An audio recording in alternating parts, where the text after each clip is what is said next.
Kung noong April 3 nasungkit na ng anak ni pambansang kamao Manny Pacquiao na si Jim Will ang kanyang kauna-unahang panalo sa professional via second round knockout kontra Derrick Gates.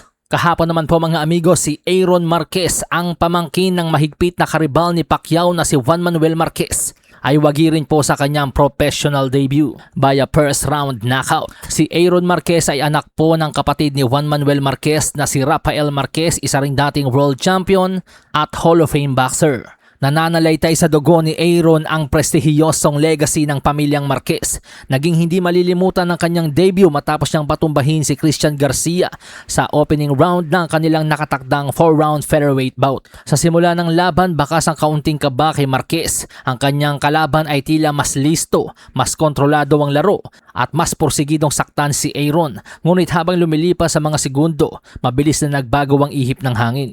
Lalong naging kumpiyansa si Aaron, nagsimulang magpakawala ng mga epektibong suntok at nadiin si Garcia sa mga lubid. Hindi na nagawa makasagot ni Garcia sa tindi ng pressure mula sa tagapagmana ng alamat. Sa huling 50 segundo ng round, tinamaan si Garcia ng isang 4-punch combination sa mukha at hindi na siya tinigilan ni Aaron.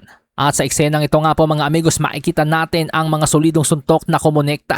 Pawang mga malilinis na tama na tinapos ng isang malakas na kanang kamao na nagpabagsak kay Garcia. Nagsimulang magbilang ang referee ngunit sa tindi ng impact ng mga suntok, hindi na nito nagawa pang magpatuloy sa laban. Kaya naman the winner by first round knockout, Aaron Marquez. Mag-cruise kaya ang kanilang landas ni Jimwell balang araw? Nasa lightweight si Jimwell, nasa featherweight naman itong si Aaron. Walang imposible, basta't magpanalo lang sila pareho.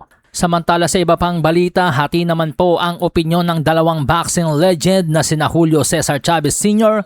at Manny Pacquiao nang matanong kung sino ang magwawagi sa fantasy match-up ni Floyd Money Mayweather at Terence Bud Crawford. Para kay Chavez Sr., mas superior pa rin si Mayweather kaysa kay Crawford. Bagamat hindi sinasantabi ni Chavez Sr. ang naabot ni Crawford, subalit ang listahan ng matitinding tinalo ang tila naging sukatan ni Chavez Sr. upang panigan si Mayweather. Tanong nga po ni Chavez, sino daw ba ang matinding tinalo ni Crawford maliban kay Saul Canelo Alvarez? Tapos yung version pa na tinalo ni Crawford ay yung Canelo Alvarez na wala na sa rurok. Ngunit iba naman po ang opinyon ng Filipino boxing legend na si Manny Pacquiao tungkol sa fantasy matchup na yan. Para kay Pacquiao, mananaig si Terence Crawford sakaling nagpang-abot sila ni Floyd Mayweather sa kanilang prime. Ani Pacquiao, bentahin ni Crawford ang pagiging southpaw at bilib din si Pacquiao dito dahil na-master nito ang pagiging switch hitter at higit sa lahat na ma-maximize daw ni Crawford ang kanyang advantage sa laban. You like Crawford? He has advantage. He is a southpaw.